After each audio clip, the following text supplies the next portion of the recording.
Sai lá pelo YouTube, né? Ei, Compartilhando. Diego, o negócio aqui é igual doido comendo milho assado. Diego, tem certeza que o chat do YouTube está ativado? Dá uma olhada lá. Viu? Uhum. Porque o Newton vai precisar pegar as interações do pessoal no chat lá e passar para a gente aqui, para a gente ficar sabendo, que a gente não vai ficar monitorando o chat direto, não. Nem tu deve fazer isso, viu, Diego? Tá, então tá bom. Então, Eu não estou conseguindo ver ainda ao vivo aqui no YouTube, acredita? Mas já está dando certo lá.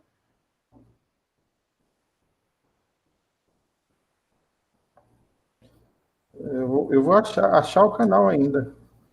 Na UFPix. Deixa eu ver.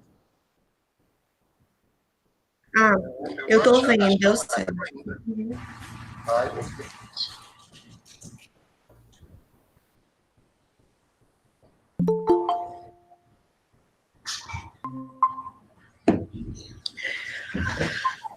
Professor, então, quando a gente puder iniciar, o senhor me diz aí.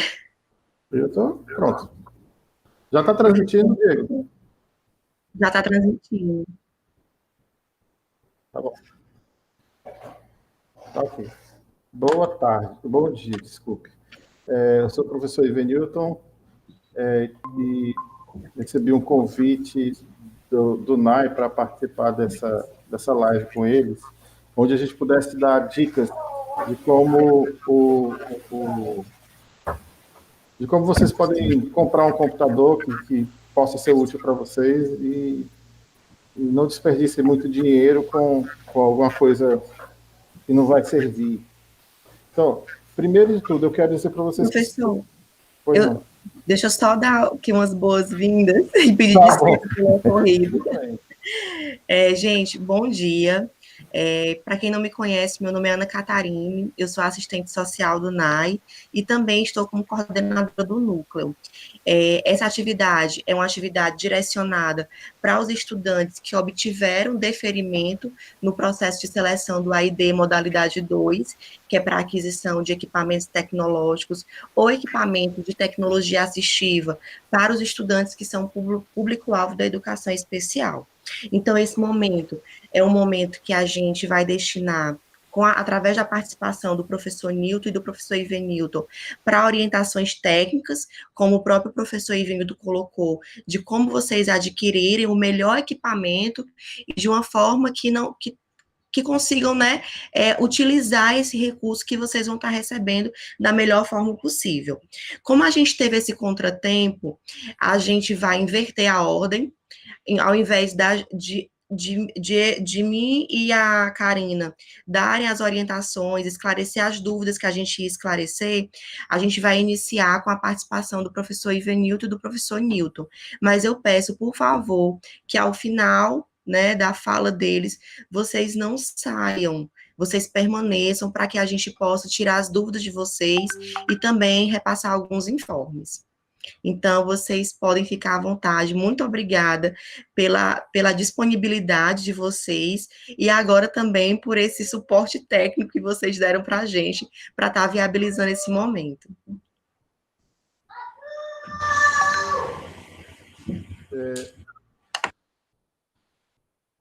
Eu recebi aqui uma Oi, notícia. Benilton. Tá transmitindo. Oi. Eu coloquei que não está transmitindo, é porque eu usei aquele link, eu acho que é outro link, né? Aquele Pode ser. Pode ser. De qualquer forma, vamos fazer a nossa apresentação. Vamos expor aqui. Ah, tá. Tá ok. Certo. Presente aqui na sala está tá a Ana Karina. Desculpa, Ana Catarina, né? Está desligado, Ana, seu microfone. Catarine. Ana Catarine, e falta a Karina, que é a nossa outra assistente social. Professor, acredito que ela deve estar entrando. Eu conheço ela. Na sala também está o professor Newton, né? Tá eu, Ivenilton, tá, e o Diego Vasconcelos, que é quem está fazendo a transmissão. Ele é estudante no curso de bacharelado em Sistema de Informação. também poderá ajudar a gente aqui nessa empreitada. Bom, eu preparei uma apresentaçãozinha para vocês terem um norte de como vocês devem procurar os PCs de vocês, os computadores de vocês. Então, assim, essa apresentação ela é bem genérica e a intenção é dar norte, realmente dar norte. Lembre-se que vocês precisam realmente tomar muito cuidado com essas escolhas que vocês vão fazer e a ideia dessa apresentação é mostrar realmente dicas, o que é considerado importante para você conseguir fazer uso de um computador que pode, de repente, servir aos propósitos que vocês pretendem. Essa primeira parte, eu trouxe os links de algumas coisas para vocês, que mostra, por exemplo, o uso de sistemas operacionais. Esse aqui é um gráfico que mostra o uso dos principais sistemas operacionais, tanto de computador quanto de telefones, etc., que são utilizados no mundo. Essa é uma plataforma que eles trabalham basicamente com esse tipo de comparação, né? E aí a gente tem aqui o Android como sendo um dos sistemas operacionais mais utilizados, mas é fácil perceber como é que o Android é tão utilizado assim, porque ele está em todo o telefone, e muitas pessoas têm acesso aos telefones celulares. Portanto, o Android é realmente muitos fabricantes também utilizam o Android como sistema padrão para os seus telefones. E aqui, logo em seguida, nós vemos o Windows, né? O Windows vem aqui como o segundo sistema operacional, por vezes em primeiro, aqui, como é o caso que aconteceu aqui em outubro de 2020, como o sistema operacional mais usado. Aí nós temos outros sistemas, como o iOS da Apple, né? Aqui tem o iOS X, né, que é o iOS mais recente da Apple. O amarelinho aqui são os sistemas desconhecidos, né, que eles não conseguiram detectar que tipo de sistema é, porque esse site ele trabalha com detecção de sistema, né, na verdade, ele não é uma consulta. E aqui nós temos os Linux, bem aqui embaixo. Bom, como sistema operacional para PC, eu acho que a gente pode se concentrar nesse Windows e nesse Linux aqui embaixo, que é pouco utilizado, tendo em vista esse percentual que está sendo mostrado aqui, mas são os dois sistemas operacionais compatíveis com sistemas padrão PC, tá? Daqui a pouco vou mostrar para vocês mais sobre o que é esse padrão PC, vou falar um pouco sobre como isso tudo funciona, certo? Esse link aqui, ele ia mostrar para vocês, tá aqui. É uma outra forma de vocês verem essa mesma informação, um outro dado que mostra o Windows 10 é bastante utilizado, o Windows 7 mais ou menos, o macOS X, o Windows 8, e por aí vai. Aí tem aqui uma tabelinha com os percentuais de utilização desses sistemas. Bom, dito isso, eu preciso esclarecer algumas coisas. Como eu me concentrei nos sistemas operacionais para PC? A razão é bem simples. O macOS ele só funciona em computadores da Apple. E o valor aquisitivo dos computadores da Apple não é, assim, eu não chamaria de acessível, né? Então, eu procurei me concentrar nos padrões de computadores que seriam mais viáveis para você conseguir com uma quantidade menor de dinheiro. Tá? O Windows 10 e o Linux são os dois sistemas operacionais mais comuns nos computadores padrão PC, que são mais acessíveis do que os computadores da Apple. O Windows 10 ele é mais utilizado, como vocês conseguiram ver nos gráficos anteriores, mas ele precisa de licença, e a licença é paga. Ou você compra um computador sem o Windows e é obrigado a adquirir a licença, ou você compra um computador que já vem com o Windows instalado e enquanto você usar aquele computador, você tem a licença de usar o Windows nele, né? Então é assim, você tem dois tipos de licença aqui, basicamente, né? Eles têm, na verdade, um monte de licenças diferentes, mas basicamente você tem dois tipos de licença, que é a licença que você que vem junto com o computador, então você usa, enquanto você estiver usando aquele computador, você tem o Windows instalado nele, licenciado, e tem a licença que é vinculada à pessoa, ao usuário. Essa licença normalmente é bem cara, né? E aí, quando a licença é vinculada ao usuário, não importa qual computador você tenha, você pode instalar o sistema operacional, mudar de computador, etc. O sistema operacional vai junto com você. Vamos dizer assim. O Linux, ele é livre e gratuito, né? Quando eu digo assim, livre e gratuito, é que você pode adquirir de graça, você pode repassar de graça, etc. Mas ele tem aquela história lá, que ele é se comparado com o Windows, ele é muito pouco utilizado, né? O grau de utilização dele é bem menor. E eu coloquei aqui que pode fazer doação, que normalmente esses softwares livres, eles têm um sistema de doação que permite que você doe, se você assim quiser, doe realmente dinheiro para fortalecer o projeto, esse tipo de coisa. Tá? Oi, Venilton. Oi. Aí só para o pessoal entender, porque eu tô aqui, gente, mas primeiro, porque essa dúvida sobre a compra do equipamento surgiu numa aula que eu estava ministrando online para o pessoal do curso de pedagogia. E realmente eu não sei muito sobre configuração, minha área é educação. Eu e o Venilton temos um projeto de extensão aí sobre a questão das aulas online. E uma das coisas que a gente fala, né, Venilton, que às vezes tem que traduzir um pouco o que é essa linguagem. E aí eu estou aqui mais para isso, porque eu não entendo também tanto de computador, eu acredito que a maioria também não entenda. Aí só para tentar, né, explicar assim, o que você está dizendo é o seguinte, né, Venilton? Que existe o notebook, os alunos vão adquirir, ou um computador, ele vem com um software que é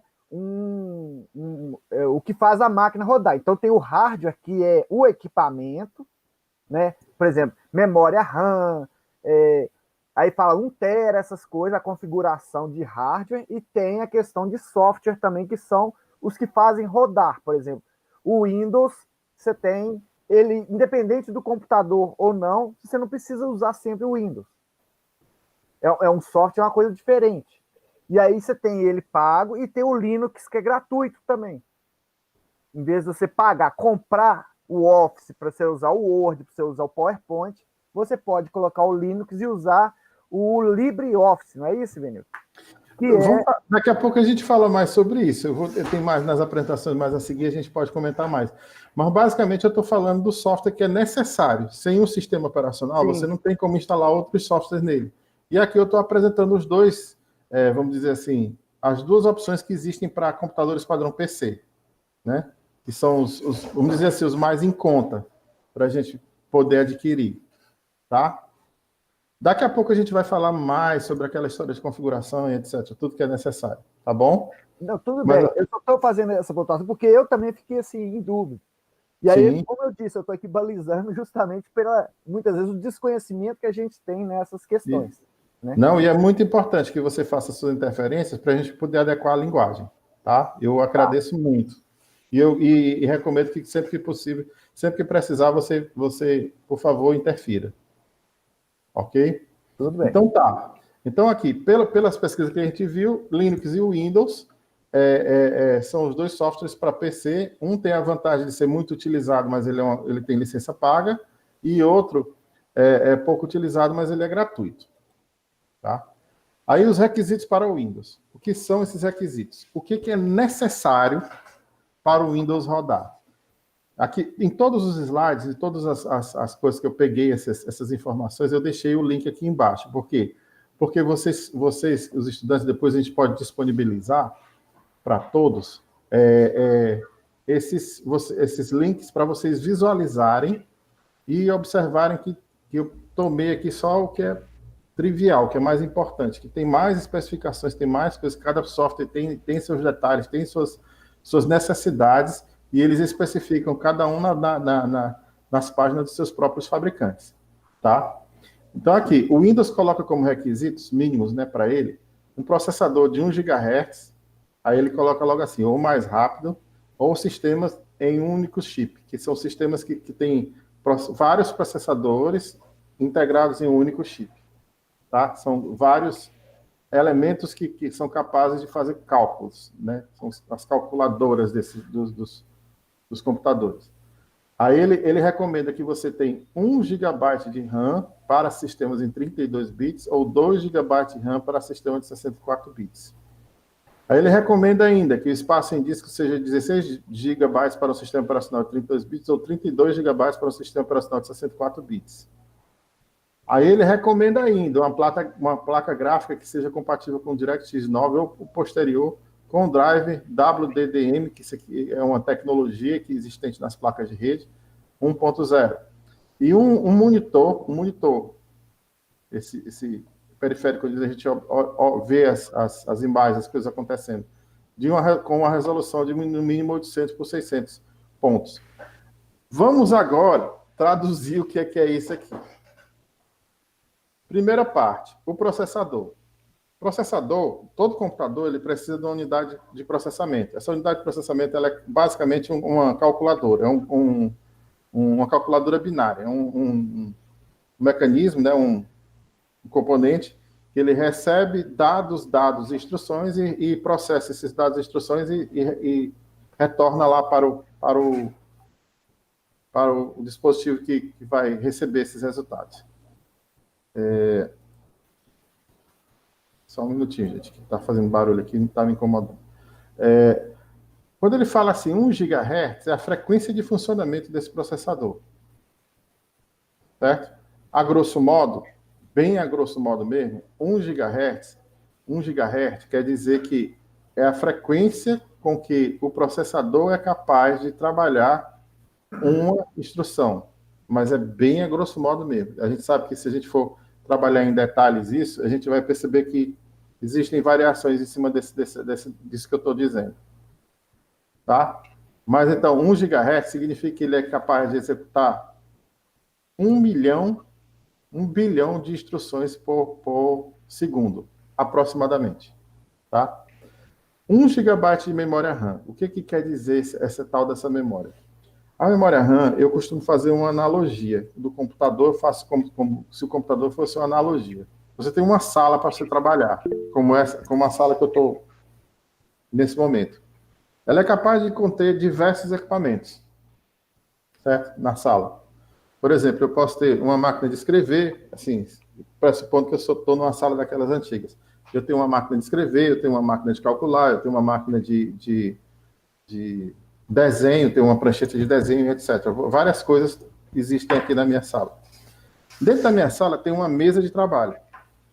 Né? A mesa que eu estou usando agora para suportar meu computador, os monitores, um copo de água, meu telefone celular, etc. Está aqui, a mesa de trabalho.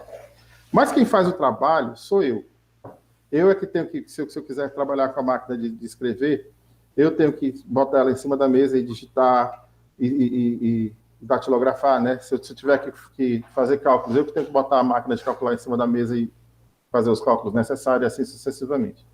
O conceito que está ligado a um computador é justamente esse. É como se o computador, como se a área de trabalho de um determinado software, de um sistema operacional, fosse uma mesa dessa. Certo? E o hardware, que é a parte física, ela é importante por quê? Porque ela dá suporte a isso tudo. Você que faz o trabalho braçal, vamos dizer assim, de calcular, de escrever, etc., você pode dizer, assim, a grosso modo, que você seria o processador, é a máquina capaz de processar. Esse primeiro aqui. A mesa onde você trabalha seria a memória. Então, quanto mais memória você tiver, quanto maior for a minha mesa, mais objetos eu vou colocar em cima. Eu posso colocar em cima, vocês concordam? Daí, quanto mais memória eu tiver, mais programas eu posso ter aberto ao mesmo tempo, certo? De novo, isso não é uma ideia fechada, né? Diversos sistemas utilizam diversos conceitos diferentes, mas a grosso modo, de um jeito que seja fácil, didático para todo mundo entender, a gente pode fazer uma analogia da memória RAM como se fosse a mesa de trabalho. Então, ela influi diretamente na capacidade que você tem de manter vários programas, várias janelas, várias coisas abertas ao mesmo tempo no seu computador. Isso é um fato. E o espaço em disco é como se fosse a minha sala. Olha, se eu estou trabalhando com alguma coisa, essa alguma coisa tem que estar sobre a minha mesa, certo? Então, se eu estou utilizando uma calculadora e uma máquina de escrever ao mesmo tempo, as duas têm que estar em cima da minha mesa para eu poder operá-las ao mesmo tempo, certo? Se eu não tiver condições, eu não tiver espaço na minha mesa para operar com esses dois equipamentos ao mesmo tempo, o que é que eu vou ter que fazer? Eu vou ter que trabalhar com uma, depois tirar ela de cima da mesa e trabalhar com a outra, depois tirar ela de cima da mesa, depois e assim sucessivamente, não é? Isso é o que a memória RAM faz. E o espaço em disco é como se fosse a sala inteira. Quando eu tiro de cima da minha mesa, ele está guardado em algum lugar. Pode ser no chão, pode ser em um estante, pode ser em outro lugar, certo? Essa é mais ou menos a noção de espaço em disco que a gente precisa ter do nosso computador. Então, quanto maior for o espaço em disco, mais coisas podem estar gravadas. Observa, dentro da minha sala, por exemplo, tem uma estante. Naquela estante eu guardo objetos que eu, porventura, preciso utilizar em cima da minha mesa, mas eu também guardo arquivos. Arquivos, produções minhas, textos, documentos, e assim sucessivamente. Bom, esse é exatamente o papel que o disco rígido tem no computador. Guardar programas que você vai utilizar para realizar suas tarefas, quanto guardar documentos que você, porventura, produziu e precisa acessar num tempo posterior. Vocês podem estar intrigados com esses dois termos aqui, 32 bits e 64 bits. Existem duas versões de computadores tipo PC hoje em dia. As versões que trabalham com 32 bits e as versões que trabalham com 64 bits. Eu poderia explicar para vocês agora como é que isso tudo funciona, mas eu quero dizer para vocês que esses computadores que utilizam 32 bits estão entrando em obsolescência. Na verdade, já há algum tempo estão obsoletos, e os que existem no mercado já são, vamos dizer assim, o resto daquilo que foi produzido em tempos anteriores, certo? Então, é normal que hoje em dia você consiga encontrar computadores de 64 bits apenas. É bastante normal. Então, por essa razão, eu vou me concentrar nas explicações baseadas em computadores de 64 bits. Até digo para vocês aqui, vai um conselho, eu não recomendo vocês comprarem computadores de 2 bits, haja vista que essa tecnologia está entrando em obsolescência. Ok? Placa gráfica. Ela tem a ver com a capacidade do seu computador de exibir gráficos, de definir gráficos, da qualidade gráfica daquilo que vai ser utilizado no seu computador. Ela trabalha em conjunto com esse outro item aqui, que é a tela, a própria tela. Quanto maior for a quantidade de pontos da sua tela, maior vai ser a qualidade da imagem que você vai ver. Então, tem um dueto aqui. Essa placa gráfica, ela é o processamento das imagens, ela é responsável pelo processamento das imagens, e a tela é responsável pela exibição das imagens processadas. Então, essas duas informações aqui também são importantes para você entender como é que o computador vai realizar as suas tarefas. Quanto melhor for a placa gráfica, melhor vai sair a qualidade da imagem. Mas se você tiver uma qualidade de imagem boa em uma tela ruim, essa qualidade acaba se perdendo devido à qualidade da tela ruim. Tá? Dito isso, esses são os requisitos para você utilizar o Windows. Observe que os requisitos deles, se comparado com outros programas, são até pequenos. Mas eu quero deixar uma coisa aqui bem clara. Esses requisitos aqui são os requisitos para usar o Windows com a menor quantidade de recursos dele. Conforme você vai aumentando a quantidade de recursos que você quer utilizar no seu Windows, esses requisitos começam a aumentar. Então, é comum alguém, por exemplo, comprar um computador e aí ele está instalado o Windows nele, e aí a pessoa começa a querer utilizar mais recursos do Windows e o computador começa a ficar cada vez mais lento. Então, aqui, é preciso deixar bem claro, esses requisitos que ele coloca aqui para o Windows, É no Windows na sua versão mais simples, com a menor quantidade de tarefas automatizadas. Tá bom? Dúvidas, perguntas? Newton?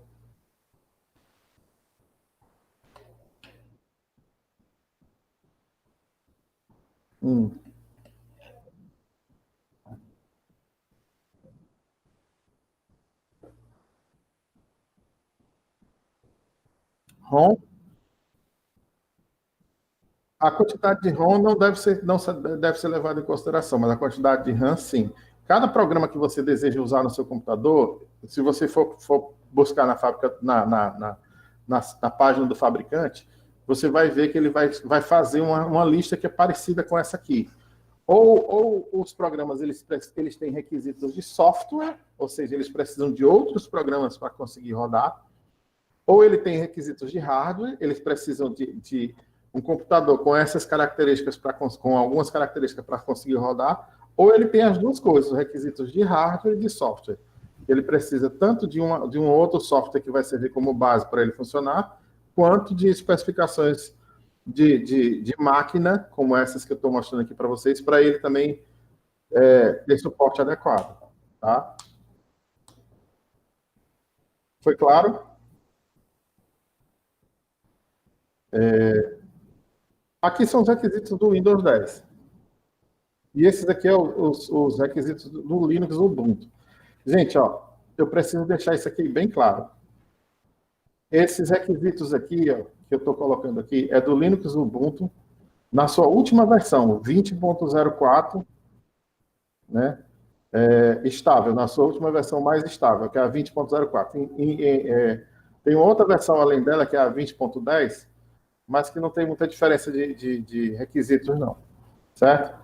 No Linux, esse Linux aqui que eu estou especificando, ele requer um processador dual-core de 2 GHz ou melhor, 4 GB de memória de sistema, 25 GB de espaço livre em disco, acesso à internet, a unidade DVD ou a USB para sua instalação. Bom, mas isso aqui é muito variável. Sabe por quê? Porque eu estou dando os requisitos somente de uma distribuição de Linux. Existem muitas distribuições de Linux, mas muitas mesmo, vocês infindáveis, e existem distribuições de Linux que são especializadas em computadores antigos. Ou seja, dependendo da distribuição de Linux que você pretende utilizar, esses requisitos podem cair muito. Muito mesmo. Computadores que são considerados muito obsoletos hoje conseguem ainda ter sobrevida utilizando versões mais antigas de Linux. Versões atualizadas de Linux projetadas para computadores antigos. Tá?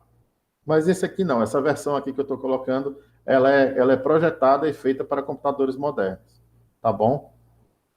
Só para deixar claro. Como eu falei dos dois sistemas, eu estou colocando os requisitos dos dois sistemas. Se vocês quiserem mais informações, tem aqui o site para você de download, que também contém muita informação sobre o sistema. Tá? Os aplicativos de escritório. Eu acho que essa é uma das coisas que você mais vai precisar. Se você resolveu aí a história do sistema operacional, né? Então, você escolheu um daqueles dois, como você vai comprar um PC, escolher um daqueles dois sistemas, e aí você vai precisar, pelo menos, dos aplicativos de escritórios, que minimamente você precisa dos aplicativos de escritório, que é um editor de texto, uma planilha eletrônica, um apresentador de slides, e etc. Aí aqui eu peguei 3 dos que estão sendo mais utilizados no momento. O primeiro, o Microsoft Office. Aí eu peguei a versão 365, né, mas existem outras versões lá. Se vocês entrarem no site da Microsoft, vocês vão perceber que existem outras versões.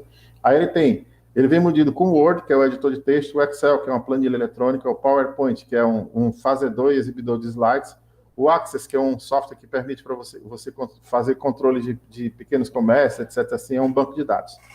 E tem mais outros softwares, ele tem muito mais. Eu me concentrei nesses 4 aqui, porque eu diria que são os 4 mais básicos. Mas eu preciso deixar claro, o Microsoft Office, ele é pago, existem várias licenças possíveis. Quando eu digo várias licenças possíveis, é que você pode eles pegam e colocam uma versão que tem somente alguns recursos, outra versão que tem mais recursos, outra versão que tem uma quantidade maior de softwares junto no pacote. Bom, são várias licenças, e tem licença que é paga por ano, tem licença que é paga por tempo indeterminado, ou seja, tem vários tipos de licença, mas o fato é que ele é pago, né? O correto é que se você quer ter uma solução dessa de maneira adequada, você precisa pagar por ela.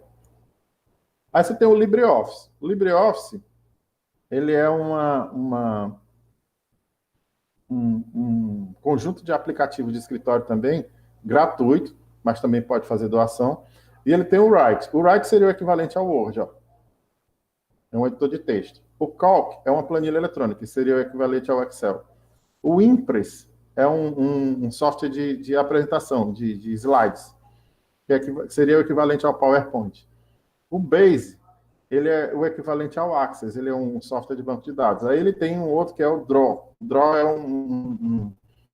um aplicativo para desenho, para você realizar desenhos, né? E ele só tem isso aqui, ó. Aqui ele tem, eu coloquei esses 4, tem mais. Vários outros softwares de produtividade tem mais.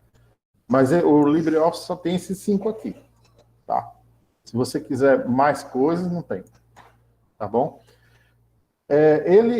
Você pode ter o LibreOffice para Windows ou para Linux, tá? Lá, se você visitar o site deles lá, você vai encontrar instaladores dele para Windows ou para Linux. Ou seja, se você tem um Windows no seu computador, você pode usar o LibreOffice de maneira gratuita.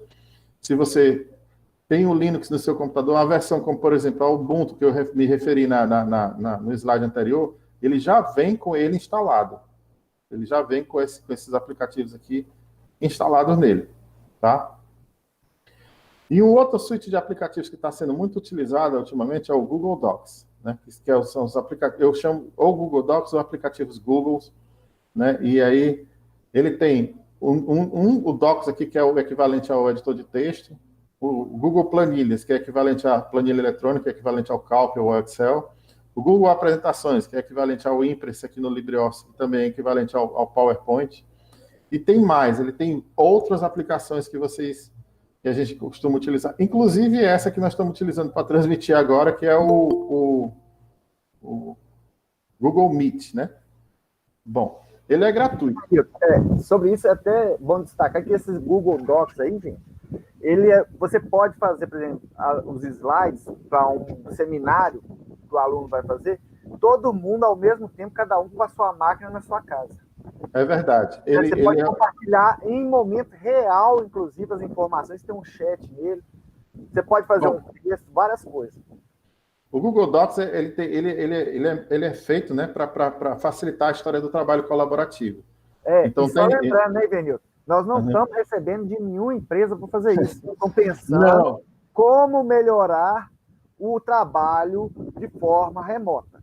Trabalho acadêmico de forma remota, tá? Sim, é preciso deixar claro. Eu estou falando aqui dos mais utilizados, ninguém recebe dinheiro, ninguém é patrocinado por nenhum desse povo aí, não. A tentativa aqui é só nortear vocês, ajudar vocês na escolha dos computadores que vão ser necessários para pelo menos rodar esses softwares aqui, esses aqui que eu estou apresentando, que eu acho que podem ser importantes. Vocês podem lançar mão em determinados momentos.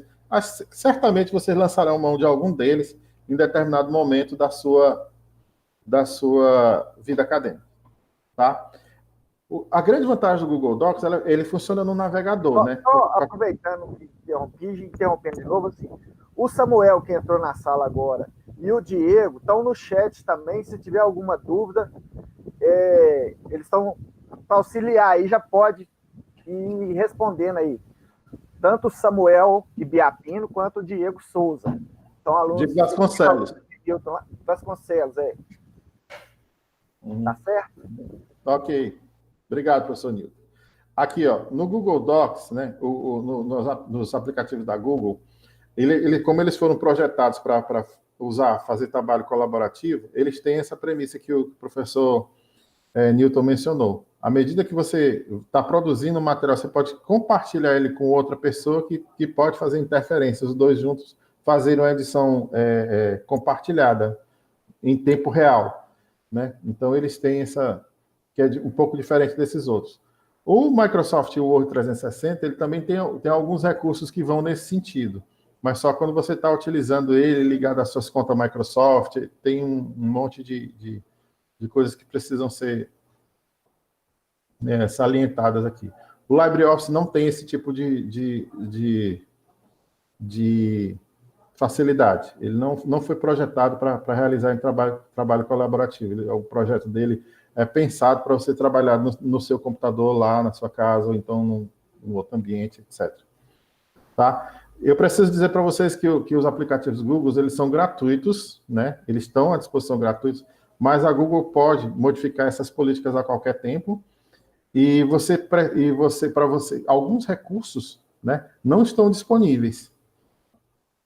Alguns recursos que nas versões gratuitas não estão disponíveis, sendo possível você alcançar esses recursos com versões pagas, né, com o pagamento de mensalidades ou outro tipo de forma de pagamento, aí você consegue aplicar recursos e também aplicativos extras. Ok? Vou dar uma dica para vocês.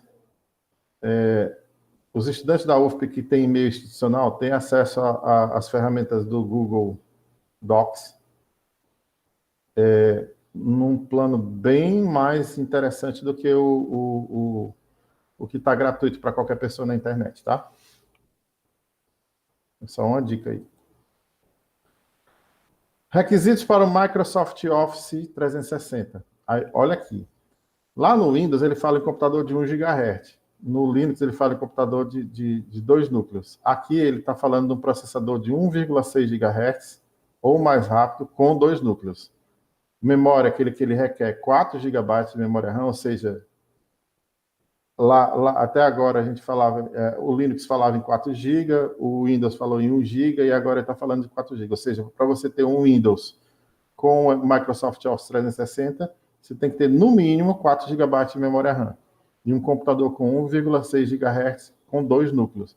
2 núcleos são 2 unidades de processamento, ou seja, ele tem 2 unidades capazes de processar 2 dados, né, no mesmo tempo, na mesma unidade de tempo. E aqui ele está falando de 4 GB de RAM para computadores de 64 bits. Um disco rígido de 4 GB de espaço disponível, ou seja, você tem que ter 4 GB de espaço livre para instalar. A resolução de tela é 1.280 pontos por 768. Embora o Windows vai requerer somente 800 por 600, o monitor a resolução de monitor necessária para o Office é um pouco maior, vocês estão vendo aqui, né? A versão 32 bits requer aceleração de hardware para 4K e superior. A placa de vídeo, a aceleração gráfica requer DirectX 9, e aí ele pega o WDDM 2.0 ou posterior. Esse WDDM é um facilitador, vamos dizer assim, para que o Windows consiga detectar adequadamente os recursos da placa de rede. Certo? Para usar o Windows, você precisa só do WDDM 1.0, mas para utilizar o Office 365, você precisa do WDDM 2.0. Oi, Benilton. Então, até aí é hardware, né? É hardware. Até aqui, são só coisas... o que você tem, o seu equipamento precisa ter para conseguir rodar esse programa. Sim. Pois é, aí quando ele vai comprar o computador, que vem lá, por exemplo, igual eles estão colocando no chat, muito nome positivo, muitas marcas, né?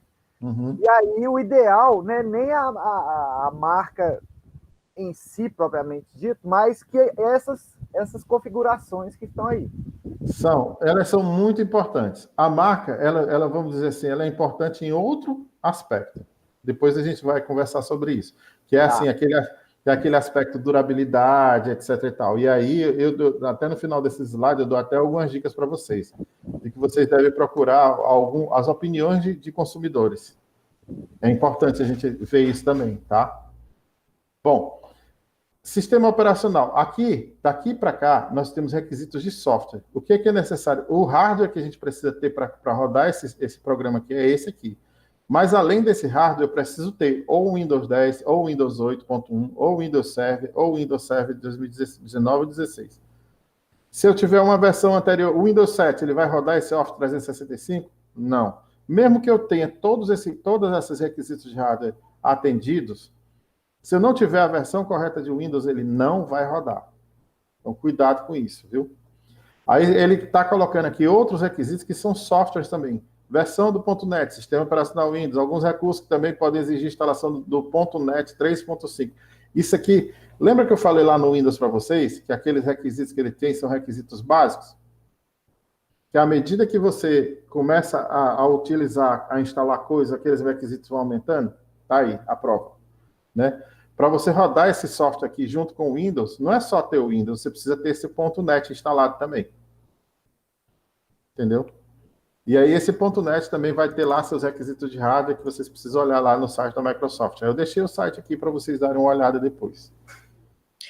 Professor Ivan Newton, eu nem sei se eu tenho uma dúvida, talvez também possa contribuir com os estudantes, nem sei se é o momento para tirar essa dúvida, mas o senhor tem alguma orientação em que sentido? Um computador que seja um preço acessível e que dentre essas marcas, né, que existem, seja um ideal para os estudantes comprarem, porque assim, a gente tem estudantes de realidades diferentes. Exatamente. A bolsa tem um limite de 1.700. Tem estudante que vai conseguir colocar um valor a mais, mas tem outros que não vão. Então, assim, vamos tomar por base esse valor de 1.700 a 2.000. Então, qual seria o computador que esses estudantes poderiam comprar que daria conta da demanda deles? Porque, assim, tem muita gente aqui no chat falando no positivo. O positivo é o único que a gente consegue comprar, mas muita gente fala muito mal do positivo. Então, assim, qual seria, assim, a possibilidade para esses estudantes? Ana Catarine, deixa eu te dar duas informações. Primeira delas, as necessidades, elas modificam de acordo com cada estudante, com o perfil de cada pessoa. Então, assim, se eu te disser alguma coisa que se eu virar agora e disser assim, compre tal computador, e aí a pessoa pode não se sentir satisfeita com ele. Então, cada um tem o seu próprio grau de exigência e o seu próprio grau de necessidade.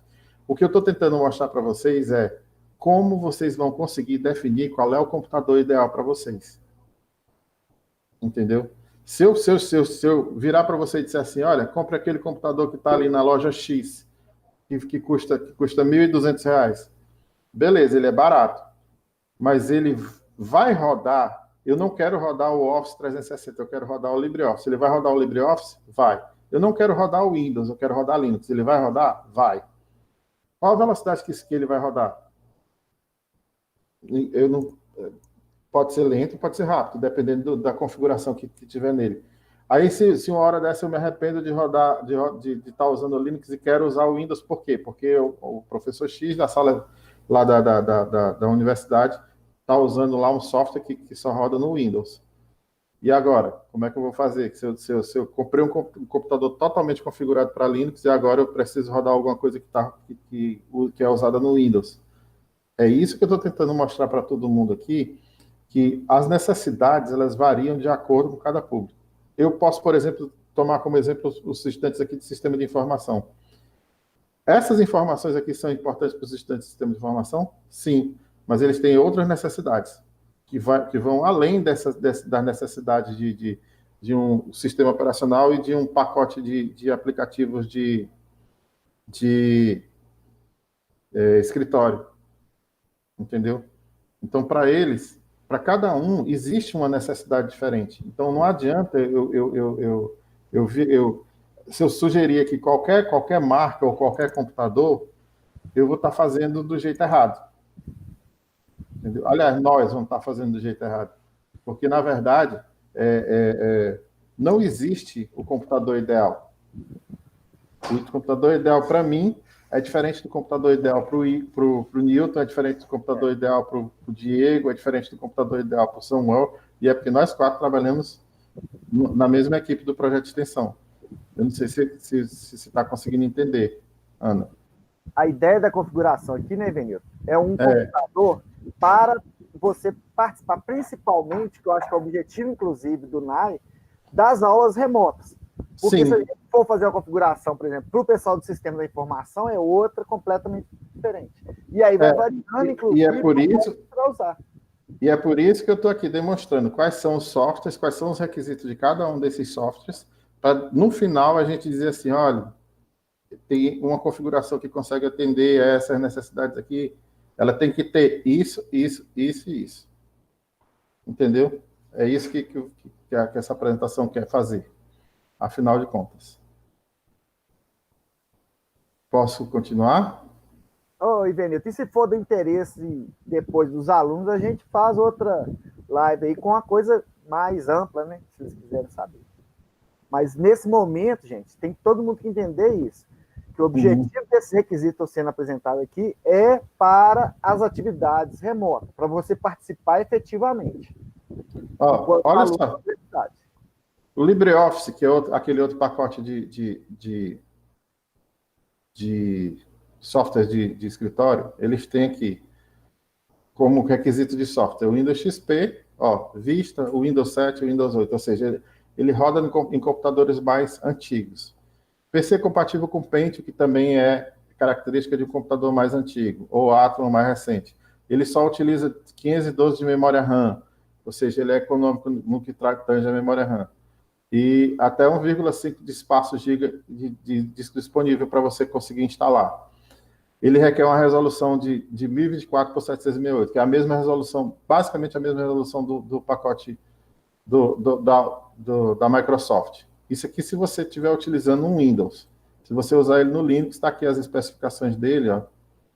Mas a mesma quantidade de memória, é o mesmo tipo de processador, e esses outros requisitos de software aqui, que estão aqui em cima, são características dos Linux que porventura, você vai querer colocar ele para funcionar. Tá? Mas são as mesmas, em termos de hardware, em termos de computador, notem que é a mesma coisa, o mesmo requisito que o Windows tem. Um computador compatível com Pentium ou superior, recomenda-se 512, desculpe, megabytes de memória RAM, menos de 1 GB, e até 1,55 GB de espaço em disco disponível, com resolução de tela, ó, 1024 por 728. Ou seja, ele em termos de hardware, ele é o mesmo requisito que o Windows tem. Os requisitos dos aplicativos Google, o que eles precisam para conseguir funcionar? Aí tem recurso que esteja disponível, sistema de backup de computador. Ele precisa do Windows 7 ou superior, ele só tem requisito de software. Windows 7 ou superior, exceto as edições do Windows Server, né? Aí aqui, se for no macOS, ele precisa do macOS 10.12 ou superior, e no Linux, o backup sincronização não está disponível no sistema operacional Linux. Você pode usar o Google Drive na web e a partir dele você tem os aplicativos do Google. Ou seja, ele não tem um aplicativo específico para Linux, mas você pode ainda utilizar os aplicativos dele através do navegador. Certo. Outros programas úteis. Foi preparado um arquivo contendo mais especificações com mais aplicações que podem ser úteis às fontes incluídas para consulta de maiores detalhes, né? Eu tenho um arquivo maior de texto que eu posso deixar disponível para a Ana Catarine sobre mais programas que vocês possam considerar úteis e os seus respectivos requisitos e as fontes, né? Os links para o local onde eu catei esses requisitos. Certo? E aqui vem um computador mínimo sugerido. Né? O que a gente sugere como processador? Como computador mínimo sugerido. Um processador i3 da Intel ou Ryzen 3 da AMD, no mínimo 4 GB de memória, um disco rígido ou SSD com espaço de 500 GB. Certo? Aí você pode estar se perguntando, professor, mas nenhum daqueles softwares chega perto desses 500 GB, mas você tem que imaginar o seguinte, quando você entra numa sala, que você coloca um objeto nela, aquele espaço já está ocupado. Se você quiser colocar um outro objeto, você vai precisar usar outro espaço. Você não vai tirar o objeto da sala que você está guardando para botar um outro objeto. Né? Você vai armazenando. E é por isso que a gente recomenda aqui, eu recomendo aqui 500 GB de espaço em disco mínimo. teve muita dúvida no chat sobre essa questão aí. Por exemplo, eu tenho um computador que ele tem 1 tera de memória. Mas se ele tiver 1 tera de disco. Memória. 1 tera de disco. Isso. Se ele tiver 500 de SSD, é melhor? Porque eles falam que o SSD é melhor do que a memória normal, não é? É um avanço. Cara, sim, assim, vamos dizer, SSD é mais rápido, certo? Mas, em regra geral, nesse caso aí de disco, quanto mais você utilizar ele e quanto mais você gravar e ler informações do disco SSD, menos velocidade ele vai ter. Eu não sei se eu estou conseguindo me fazer entender direito. Deixa eu ver. Ou seja, a quantidade de dados armazenados é a mesma. A questão com essa é dar mais rapidez na recuperação dessa memória, é isso? Até certo tempo, porque toda vez que quanto mais você grava e lê dele, mais a capacidade de responder rápido dele é diminuída. Ou seja, com o passar do tempo, ele vai perdendo a capacidade de fazer a operação dele de maneira veloz, enquanto que o disco rígido ele permanece do mesmo jeito, vamos dizer assim, a velocidade não é alterada. E como acontece com o pendrive? O pendrive, na verdade, ele usa a mesma tecnologia dos SSDs. Os SSDs têm algumas modificações que melhoram um pouco, mas de maneira bem básica, os SSDs são praticamente iguais a pendrives. Não sei se vocês já tiveram a ocasião de ter pendrive que ele para de gravar, ele perde a capacidade de gravação.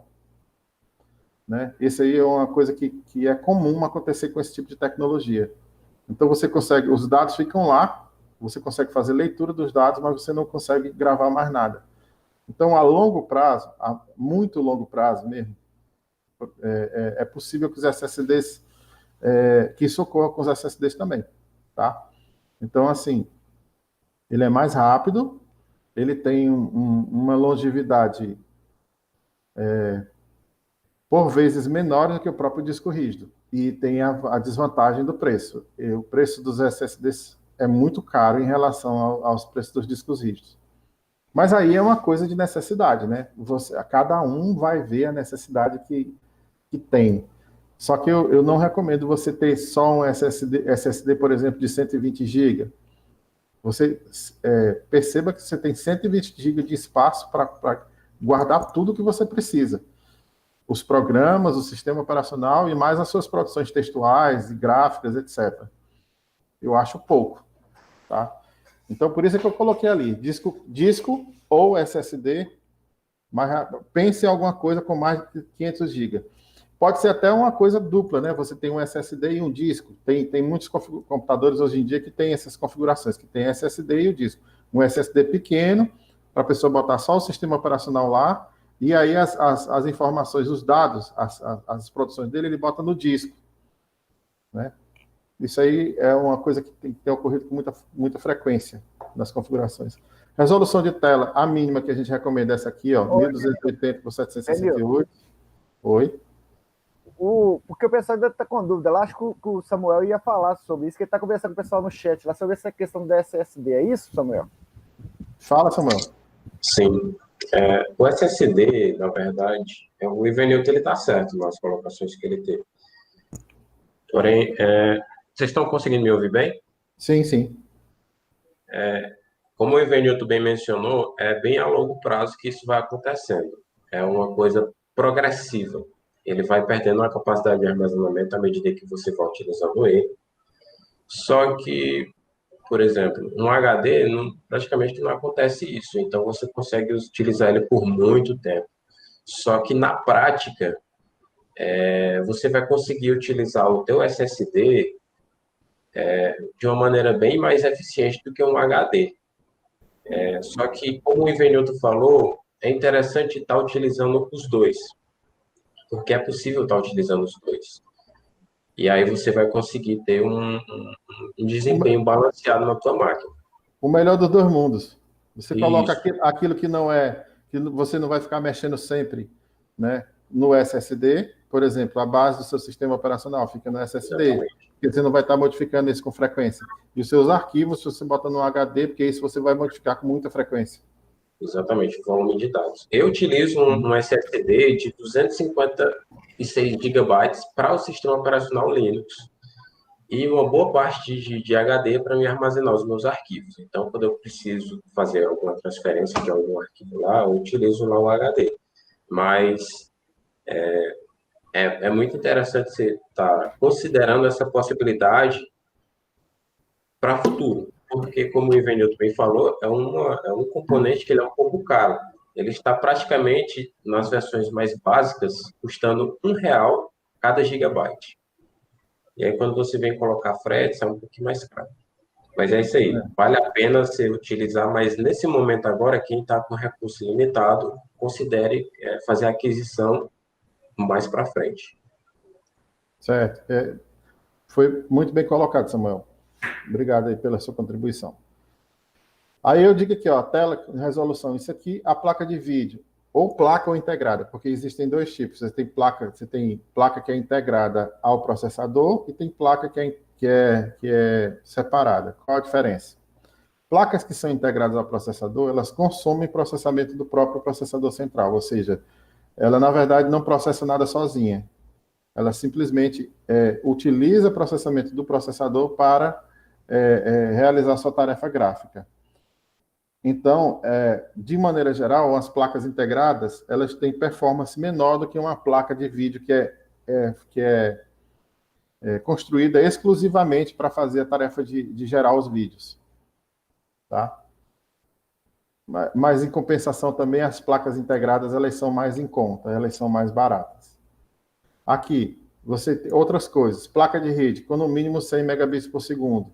É bom que você pense no computador que tenha padrão Wi-Fi, que consiga pegar a rede Wi-Fi, né? Aí aqui eu coloco os padrões que eu acho que são importantes, 802.11n, mas preferencialmente compatível com 802.11ac. Ou seja, isso aqui é bom e isso aqui é bem melhor. Tem um padrão AX que está surgindo agora nos equipamentos mais novos, mas ainda não está muito em uso aqui no Brasil, não. A câmera, quanto maior for a resolução, melhor. E o microfone com caixas ou headset. Headset é esse aqui que eu estou utilizando, ó. É um headphone com um microfonezinho. Tá? Eu sugiro que vocês tenham aqui. Aí você diz assim, professor, e essa câmera é necessário? Eu não pretendo comprar um notebook. Essa câmera é necessária? Não, existem algumas alternativas, como, por exemplo, existem softwares que são capazes de botar seu telefone, usar seu telefone como se fosse a webcam. E também como se fosse o microfone, se você assim preferir. Tá? Lembrar que são especificações mínimas, qualquer item que puder ser superior deve ser mudado e adicionado. Tá? Esse aqui é uma sugestão de computador com especificações mínimas. Tá? Laptop ou desktop? Essa aqui é outra dúvida que eu conversando com muita gente, que o pessoal apareceu aí com essa história. Cada modelo tem suas vantagens e desvantagens. Vamos ver aqui algumas vantagens e desvantagens de cada um. Laptop é o que a gente conhece aqui como notebook. Esses computadores que a gente dobráveis, que tem bateria, que a gente leva para qualquer lugar com um carregadorzinho ou sem ele. Tá? Manutenção mais difícil e mais cara, na maioria dos casos. Né? Os laptops eles têm essa característica. Não permite muitas expansões, ou seja, troca de partes que melhora a performance, o desempenho desse computador. Não permite muitas expansões. É suscetível a assalto, já que é portátil. Você está andando por aí e tal. Aqui mesmo na universidade já houve muitos casos de gente que perdeu seus laptops, seus notebooks, como vocês gostam de chamar, para assaltante, junto com o telefone celular. Mais caro para comprar, porque tem alguns recursos que são obrigatórios, como a bateria, e ou miniaturizados, né? Então eles são realmente, o custo de desenvolvimento deles é mais caro. Mas ele é móvel, facilitando a operação em diversos ambientes. Você pode pegar, botar debaixo do braço, levar para outro lugar, e isso pode facilitar muito a vida da gente. Ocupa pouco espaço no ambiente, não exige uma mesa exclusiva. Lógico, você terminou de operar com seu notebook, fecha ele, bota dentro de uma gaveta, e a mesa está aqui disponível para você fazer um trabalho manual ou outra coisa, seja o que for. E os desktops? Exige uma mesa exclusiva. Então, começa daí. É um trambolho que vai ficar ali parado e você vai trabalhar lá naquele lugar. Pois ocupa muito espaço. Não tem bateria. Se faltar energia, né, o trabalho que você está fazendo, tá bom. Tem uma solução para isso, né, que é comprar um no-break, que permite alguns minutos de operação em caso de falta de energia. O que é que o no-break faz? Ele mantém a energia durante alguns minutos, que é tempo suficiente você salvar seu trabalho e desligar seu computador, rezando para o Windows não estar fazendo uma atualização ou alguma coisa do tipo. Né?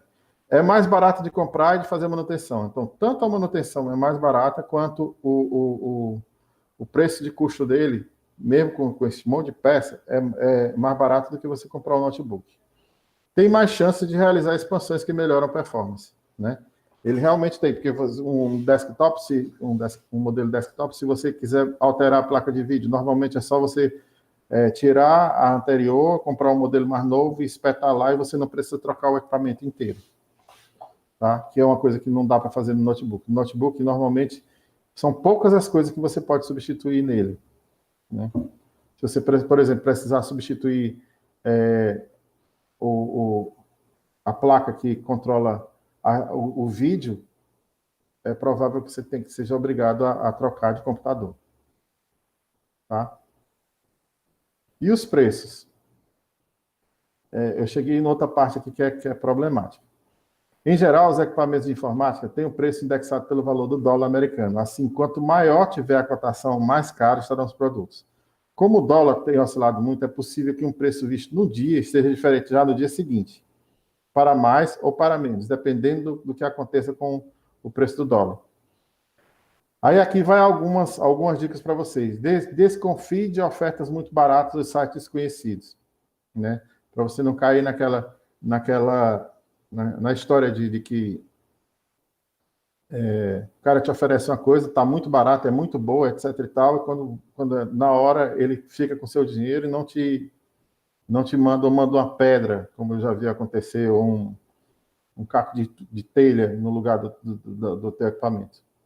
Veja opiniões de compradores. Os próprios sites têm opiniões nas páginas dos produtos, mas não se confie nisso. É preciso deixar isso claro. Por quê?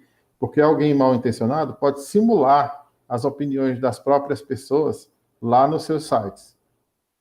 Tá? Então, veja, mas desconfie. Veja opiniões em sites de reclamações, como, por exemplo, o Reclame Aqui. É um site que é muito, muito consultado pelo pessoal que vai comprar qualquer coisa. Aí serve para qualquer coisa que você for comprar. Não só produtos de informática, mas qualquer outra coisa, ou qualquer outro serviço que você vai comprar de alguma coisa. Tem lá muita coisa nesse Reclame Aqui, tem muita coisa.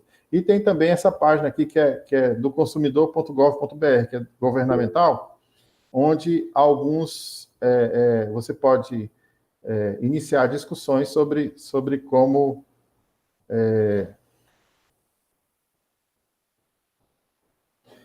tablet. Bom, eu preparei uma coisa baseada mais em computador, tá? Mas já que vocês falaram sobre tablet, nós podemos mencionar aqui. Vou parar aqui a apresentação. Certo? Tablet.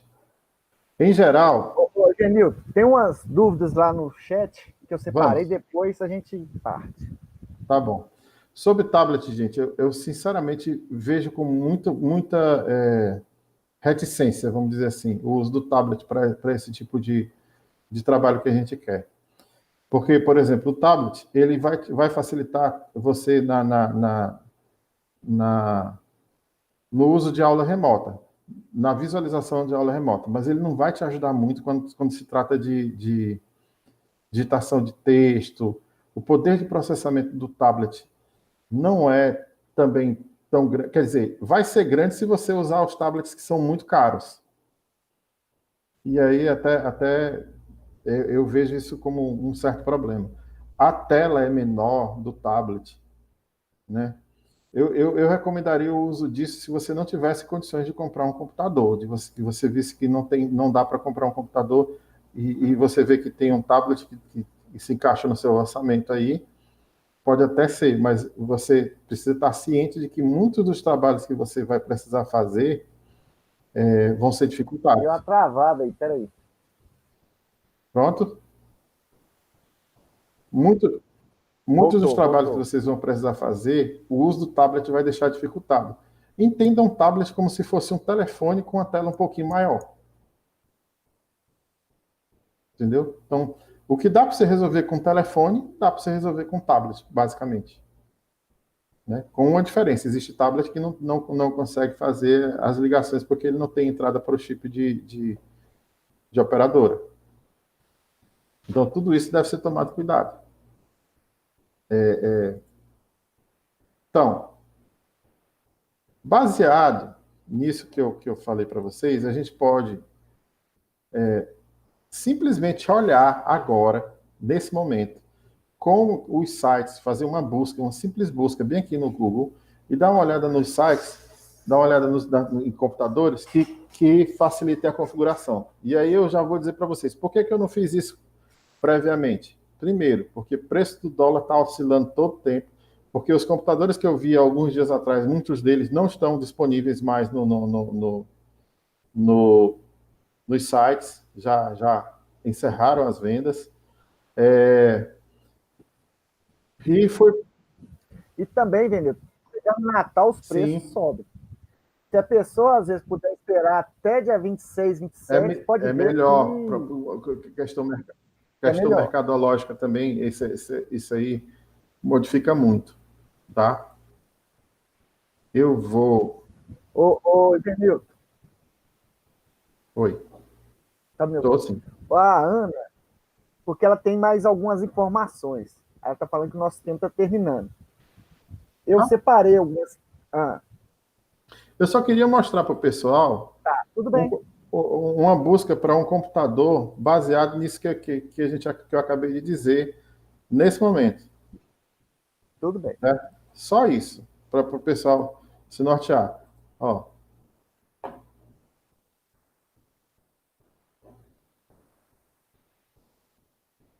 Baseado nesse computador aqui, ó, nesse computador que está aqui no slide da apresentação com vocês, eu vou fazer uma busca. Vamos procurar Intel i3, 4 GB de RAM,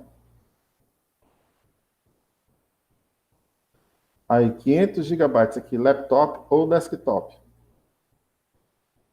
Vamos procurar laptop primeiro. Olhando aqui o Shopping Google, como vocês estão vendo aqui, ó. Vocês estão vendo as faixas de preço aqui? Ó, só que aqui, ó, observa, aqui é um i3, 2000.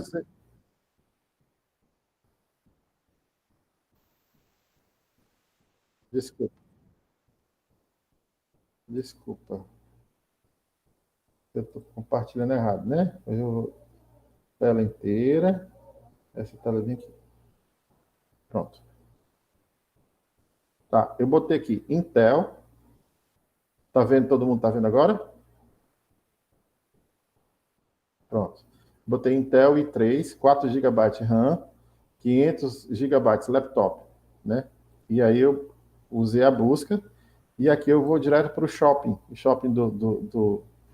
desse Google aqui, para observar quais são os computadores que ele me retorna com essa configuração. Só que aqui, ó, aqui ele me mostra um computador que atende as especificações que eu coloquei, da Compaq, Pressário, etc e tal. A Magazine Luiza, ninguém está me pagando, não está pagando nada da gente por isso, não quero fazer propaganda de ninguém, está sendo totalmente por acaso, e eu vou ver aqui as configurações dele. Tá aqui. Ó, ele tem um disco SSD de 240 GB e vem com o Linux instalado. Aí aqui uma informação importante, ó. Se você quiser usar esse computador com Windows, provavelmente você vai ter que comprar um Windows para poder utilizá-lo. Ou, né, tem gente que utiliza os meios aí ilegais, eu não recomendo, tá? Isso pode dar problema para vocês. Ô, Ivenilton, só para dizer, gente, eu uso um computador com essa configuração, a única diferença é que ele tem 1 tera em vez de disco. E o dele e o seu é disco, né? Não é SSD. Exatamente. Mas eu faço tudo, as aulas, vídeo, tudo certinho, tranquilo, tá? Pois é. É isso aí. Eu acho que é esse tipo de coisa que a gente tem que ficar de olho, gente. Se o computador atende à nossa necessidade. Ó, aí aqui você tem um Intel Celeron de 1880. Intel Celeron eu não recomendo, porque esse Celeron é um processador de modelo antigo que vai rodar algumas coisas? Vai rodar, mas aqueles softwares que eu coloquei ali, você vai ter dificuldade de rodar nele. Entendeu? Ó, Oi, Benilton, o que é Chromebook? Chromebook é um computadorzinho que não utiliza esses sistemas operacionais. Normalmente ele utiliza só o sistema operacionalzinho da Google. Ele normalmente tem uma configuração bem pequena, vamos dizer assim, ele é menos potente, mas ele é específico para realizar determinadas tarefas. Então ele utiliza aqui ó, o Chrome OS, que é um sistema operacional desenvolvido pela Google, e ele só roda os aplicativos Google, na verdade. Então não é Entendeu? recomendado também, né? Se você quiser utilizar outros aplicativos, é preciso tomar cuidado numa escolha dessa. Entendeu? Não, eu não recomendo. É como eu disse, tudo vai da necessidade. Ó, nós temos aqui o computador da Positivo de 1900. Aí você diz assim, olha, professor, todo mundo fala mal dos computadores da Positivo, porque os computadores da Positivo quebram, que não sei o quê, que isso, aquilo, aquilo outro. Gente, ó, tudo isso que eu falei para vocês aqui são configurações de componentes internos. Você tem que perceber também que um computador ele não é formado só pelos componentes internos, ele tem uma carcaça, ele tem tampas, ele tem uma série de coisas. E esses componentes externos, se eles não forem resistentes, é possível que você tenha problema com ele. Por exemplo, óbvio que um computador, um laptop, não é projetado para ser derrubado de uma mesa, né? Mas se você tiver um laptop que consiga aguentar umas pancadas, é mais fácil, é melhor, né? E é bem aí onde, vamos dizer assim, a Positivo não é muito boa, né? Os computadores normalmente deles são frágeis, bem frágeis. Então, se você é descuidado, etc., é preciso tomar cuidado se você optar por comprar um computador desse, tá? Mas olha, deixa eu mostrar uma coisa para vocês. Eu botei aqui laptop, né? E se eu colocar desktop, que é o computador de mesa, com aquelas configurações ali, mesma configurações que eu usei do laptop, agora eu estou usando para o desktop. Ó, esse Core i3 aqui, R$ 1.000, 1.061. Só que ele está vindo aí sem monitor, sem teclado, sem mouse. Eu acho que você gastaria mais uns R$ 400 aí com monitor, teclado e mouse. 400, 500 com monitor, teclado e mouse, né? E isso aqui talvez fosse uma opção viável. Um estabilizador, você botar ele na parede e tal.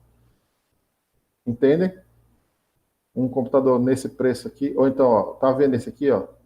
1.799. Tá vendo aqui? Ele já vem é um monitor com um computador com mouse, teclado. Vamos ver o que tem nele agora, ó. Intel Core i5, melhor do que o i3, tá? 4 GB de memória RAM, 500 GB de HD, com o Wi-Fi já integrado nele, mouse e teclado. Não posso garantir com relação à resistência da carenagem, da carcaça, mas em termos de configuração, gente, esse computador está interessante. Ó. Olhando as especificações dele, com certeza ele roda tudo aquilo que a gente mencionou. Olha a resolução aqui do monitor. Bem boa. Tá? Esse computadorzinho aqui, que por acaso está sendo vendido hoje pelas lojas americanas, né? Não tão, de novo, não estou fazendo propaganda das lojas americanas, é só uma simples coincidência. pode ser interessante. De repente, pode ser que consiga suprir a necessidade de alguém aí. Um processador Core i5 nesse preço, tá? Ó, tá aqui outro aqui, ó, i3, também nas Americanas. Deixa eu procurar de outra loja também, né, cara? Porque tá aqui, ó, dessa aqui da Magazine Luiza, vamos ver, vamos dar uma olhada.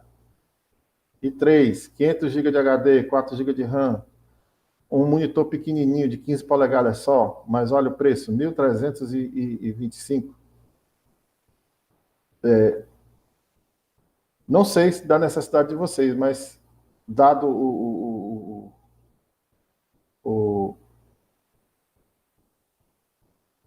o limite financeiro que vocês têm, talvez essa também fosse uma opção. Esse aqui fosse uma opção. Ó, importante aqui, ó, ele vem com o sistema Linux Mint, né? Então, se você precisar usar alguma coisa com o Windows, você legalmente teria que comprar o Windows, né? E assim, sucessivamente. Tá, eu quero dizer para vocês que são apenas sugestões. Aqui, eu tentei mostrar para vocês como você pode fazer essas escolhas, baseado em quê, né? Aí você diz assim, professor, mas eu tenho necessidade diferente, eu preciso rodar um aplicativo específico. Vá atrás dos requisitos do aplicativo específico, veja se tem alguma coisa que ele precisa a mais, procure o computador que consiga atender a sua necessidade. Seja ele desktop, seja ele laptop. Tá? É esse a dica que eu dou para vocês. Por exemplo, tem muita gente, professor, eu quero... já apareceu uma vez um adolescente me perguntando, ei, como é que o que é que eu faço para comprar um computador que rode jogo tal? Eu digo, moço, vá lá, olha as especificações do jogo, o que é que ele requer para poder rodar, e aí você procura um computador na internet que atenda a esses requisitos. Basicamente é isso que vocês têm que fazer. Eu acho que vocês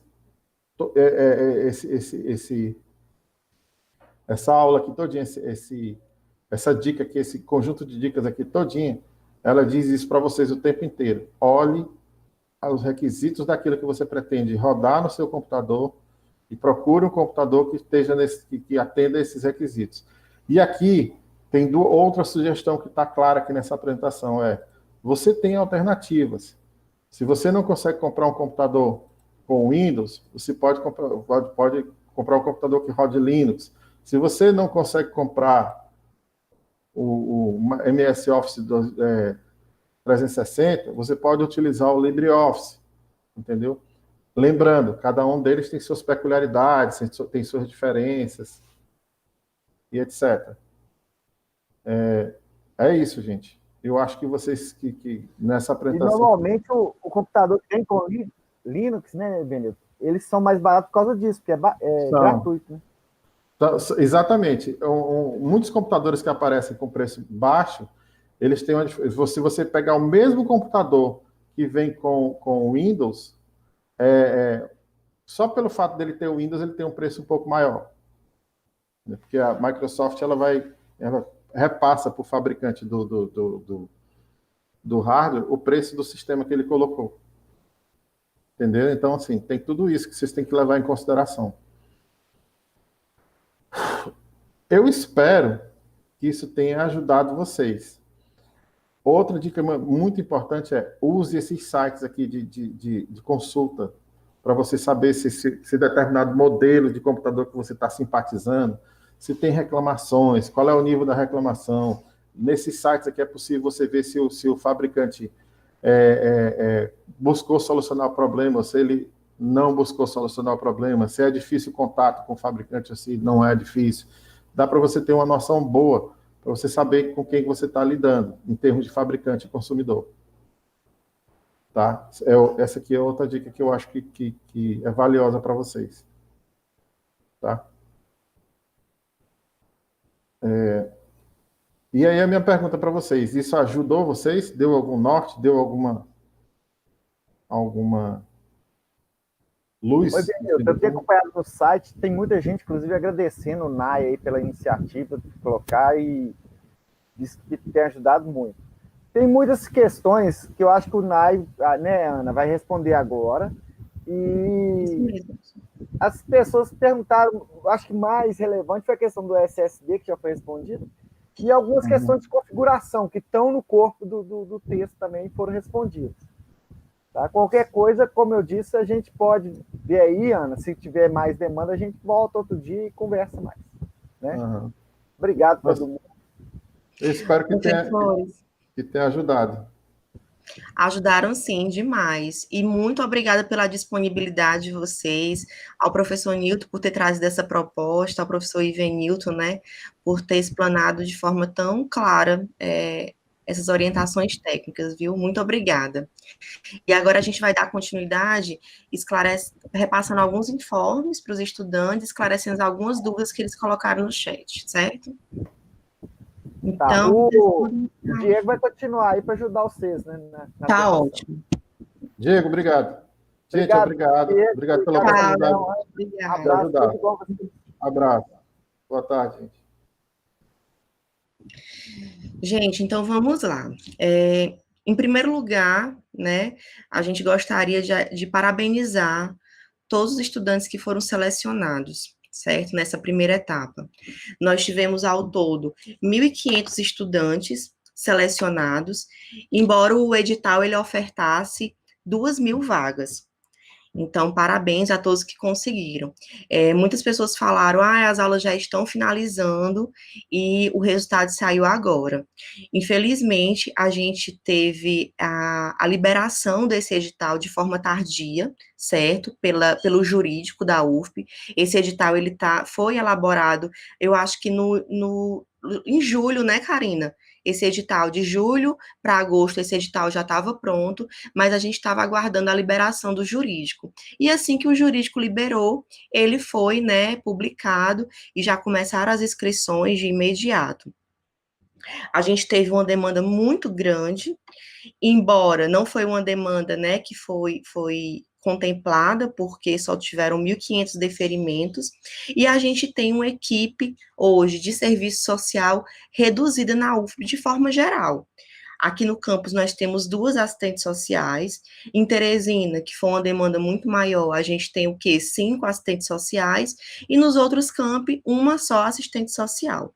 Então, assim, eu acho que, diante da realidade que foi posta para a gente já fez, foi um milagre, um verdadeiro milagre, porque, e aí falando um pouco da nossa particularidade, né, da nossa dinâmica de trabalho, a gente praticamente não saía da frente do computador de manhã até de noite analisando o processo para conseguir emitir esse resultado dentro do prazo que foi disponibilizado no aditivo que foi lançado, certo? Então, mais uma vez, parabéns.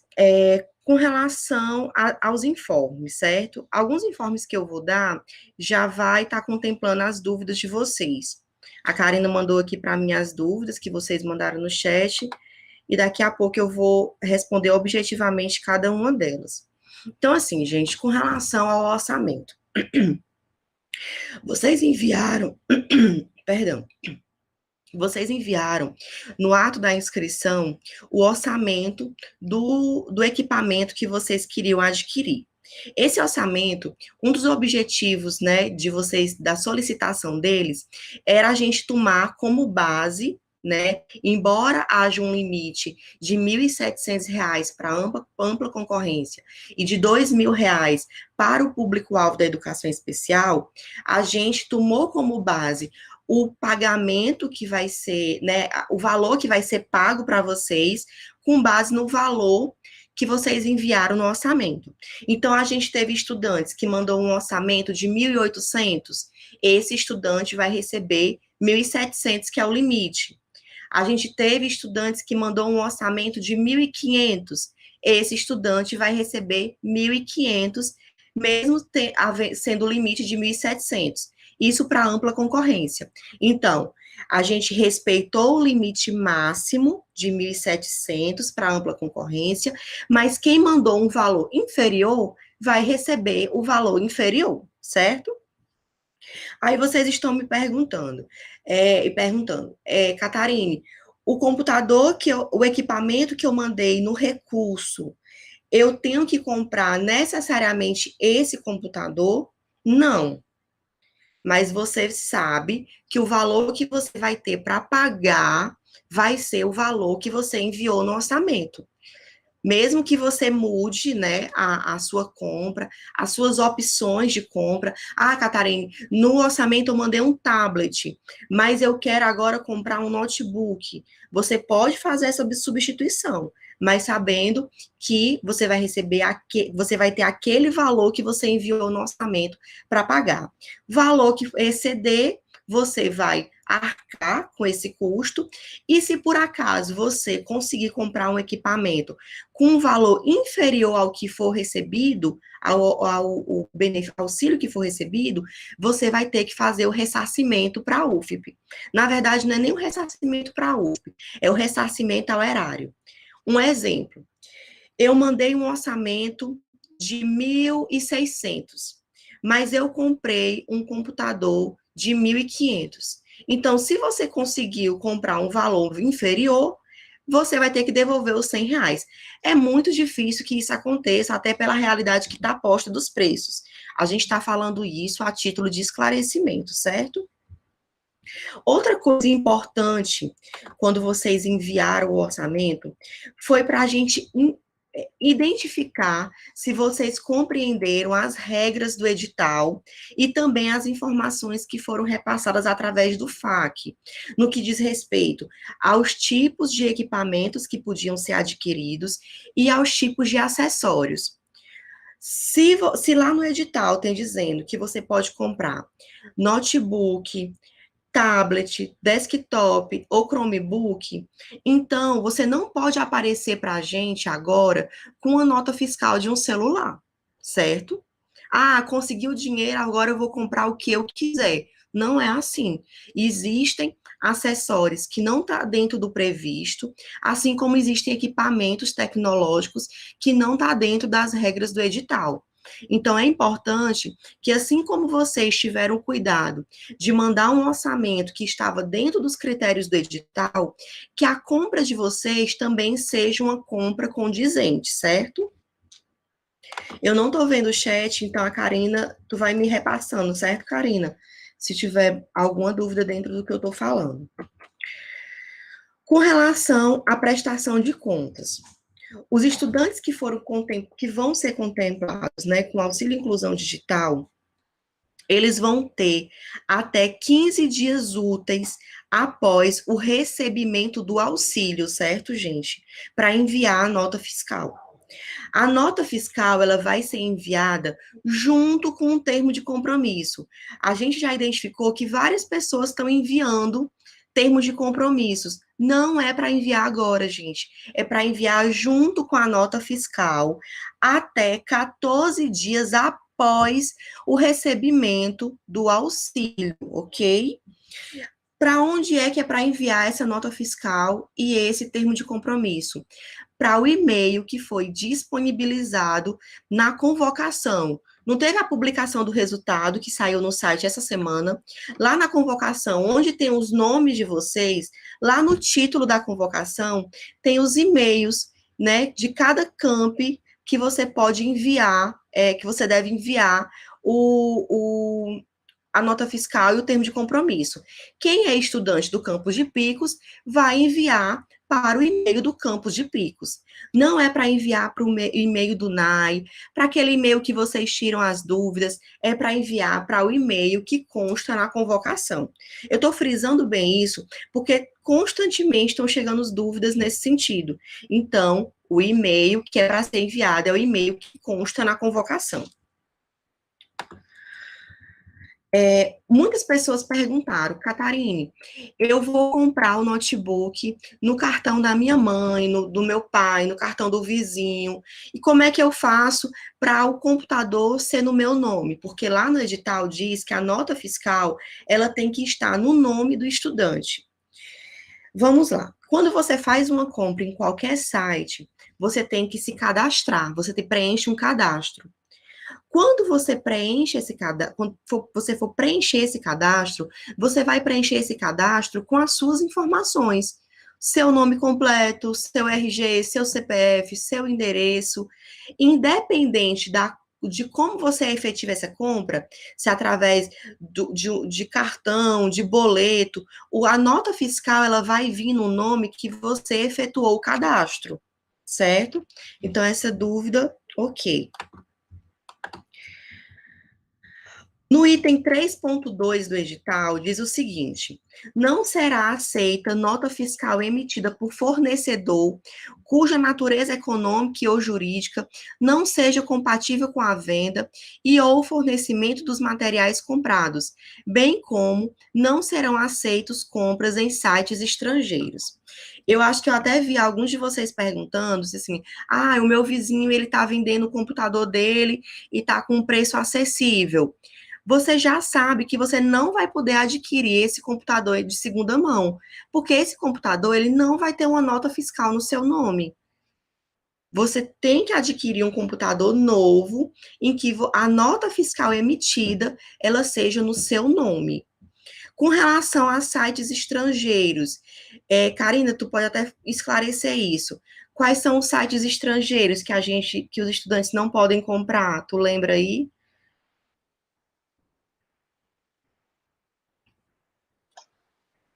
Eu acredito que esses chinês, né? Esse site chinês não é um site interessante para comprar. O AliExpress também não. Mas tem outros que, embora sejam estrangeiros, eles também têm filial no Brasil. E eles são Sim. recomendados. Então, eu acredito que todos os orçamentos que foram feitos, né? E a gente analisou nos processos, eles estão de acordo. Agora, o que a gente não recomenda é esses sites que são de fora, que são chineses, express, assim, não dá certo. Até porque, gente, o prazo de recebimento desses sites é um pouco prolongado, então eu acredito que não é interessante para o aluno, né, correr esse risco. Eu tenho um primo que comprou um notebook fora e um celular também, foi a maior burocracia quando chegou aqui, né, para chegar até ele teve que, inclusive, pagar um valor extra, então é isso que a gente não quer que aconteça com o aluno. Então, a gente orienta que esses sites mais populares, os que o professor já recomendou, né?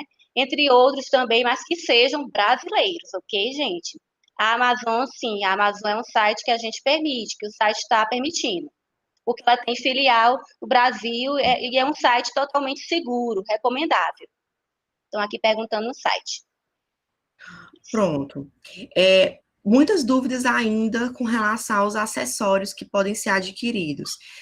Eu acredito que todos vocês viram o FAQ da assistência estudantil que nós elaboramos.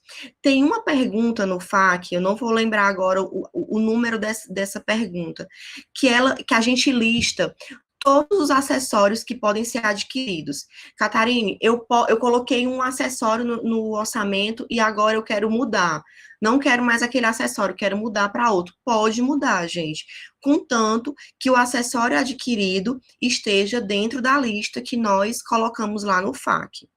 A lista de acessórios do público-alvo da educação especial, ela está nos anexos do edital. Eu acredito que seja o anexo número 1, né, Karina? Eu não recordo. Mas um dos anexos são os acessórios que podem ser adquiridos pelo público-alvo da educação especial. Tem um estudante aqui no chat perguntando o seguinte: tem um computador, notebook velho e quebrado, que não funciona mais. Posso comprar peças para consertar o mesmo? Pois no edital exige que o discente não tenha computador ou notebook. Olha, para você ter acesso ao benefício, você declarou que não tinha notebook. Quando o estudante ele tem um notebook quebrado, a gente entende que ele não tem notebook, certo? Então, o recurso que você está recebendo é para você adquirir um novo aparelho. O que é permitido é você comprar os componentes que formam um computador, mas peças para consertar um notebook ou um computador quebrado, não, certo? Então, vamos lá para as outras perguntas que vocês fizeram. Karina, tu quer responder essas? A primeira é do Vinícius Loyola. Isso. Que você já respondeu. Isso. Aí a segunda. A segunda é do Carlos, amiga. Ele pergunta em relação à conta que irão depositar o auxílio. Ela só pode ser corrente. A minha no Sinai está a poupança. Tenho que mudar? Depende, Carlos. A única conta poupança que é aceita pelo edital, né, e pela PRAEC como um todo, é a Caixa Econômica Federal. Então, se a sua conta ela for poupança, mas ela for da Caixa Econômica Federal, não tem problema, você vai receber o benefício nessa conta poupança. As demais contas, elas devem ser corrente. E se é Bradesco, se é Itaú, se é Banco do Brasil, elas precisam ser contas corrente. Em relação à conta digital, gente, o único banco que a gente também aceita é o Banco Inter, ok? O Banco Inter, que também tem muitos alunos que recebem por esse banco. Em relação a mudanças de conta, eu preciso fazer minha mudança diante dessa informação, que inclusive já está no edital. Você pode estar conversando com a Tatiana no SNAI, ou pelo telefone dela, pelo WhatsApp, que muitos alunos já têm. E façam isso o mais breve possível, para que vocês possam receber esse benefício ainda no mês de dezembro, ok?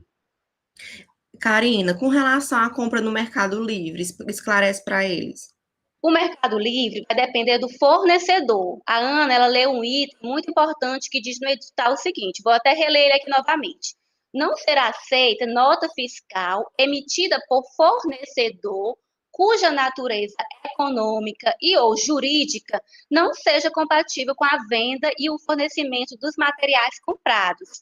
Então, por exemplo, no Mercado Livre, às vezes a gente compra de pessoas físicas, e essas pessoas físicas, elas não têm a natureza econômica apropriada para esse tipo de produto que foi vendido. Eu mesmo já comprei produtos no Mercado Livre, não obtive nota fiscal, por conta do material do produto em si. Então, se você for comprar no Mercado Livre, você tem atenção quem é esse fornecedor. É pessoa jurídica? O fornecedor vai emitir uma nota fiscal condizente com o que o edital está pedindo? Então, não tem problema. Então, a única coisa que a gente pede é para vocês se atentarem quem é o fornecedor no Mercado Livre, porque o Mercado Livre ele é um site que contém vários fornecedores, né? Então, vejam isso, ok? Ficou compreendido? Acredito que sim, né? Ficou, Karina. Pode passar para a próxima. Bom, gente, outra pergunta interessante. A Ana, inclusive, já respondeu, é a da Muriele. Tem que comprar o notebook que foi colocado no orçamento porque tiveram alterações nos preços. A gente sabe que essas alterações é uma realidade, então, às vezes, o produto que foi pensado para ser comprado, ele já está esgotado. Então, é um fato que vai acontecer em todos os campi. E não é obrigado você comprar necessariamente aquele notebook, aquele computador, mas você precisa utilizar o valor que foi aprovado de forma integral, ok? Como a Ana já explicou. E, em caso de diferenças, o valor menor, o aluno deverá devolver. Karina, como é que vocês vão saber se a gente comprou menor valor? A gente vai analisar, né? A equipe vai analisar a nota fiscal a ser enviada por cada estudante. É por isso que esse documento ele está sendo cobrado. Inclusive, é uma das formas que a gente vai comprovar para as auditorias futuras o uso do benefício pelo aluno, ok? Então, E a assim, gente vai analisar depois cada nota fiscal, gente. É interessante que você utilize o recurso que você vai receber. Assim como era interessante que você tivesse apresentado um orçamento que chegasse no teto, que era de 1.700. Teve estudante que mandou orçamento, vocês vão ver lá na lista, de 1.500. Teve um estudante de Teresina que ele mandou um orçamento de R$ 800. Então, ele só vai receber os R$ 800. Então, assim, o dinheiro que você utilizou, use. Nem que seja, mas ficou faltando R$ 30 para utilizar. Compre um pendrive, mas contanto que você utilize, entendeu? Isso, verdade, Ana. O dinheiro, gente, é para vocês. Agora você precisa usar ele todo. Caso ele não seja usado de forma integral, precisa devolver. Mas a gente orienta isso que a Ana explicou. Use todo, se for possível, ok? Há uma pergunta da Aline Costa. Coloquei no orçamento só o notebook. posso comprar um mais barato e usar o restante para comprar objetos para ele?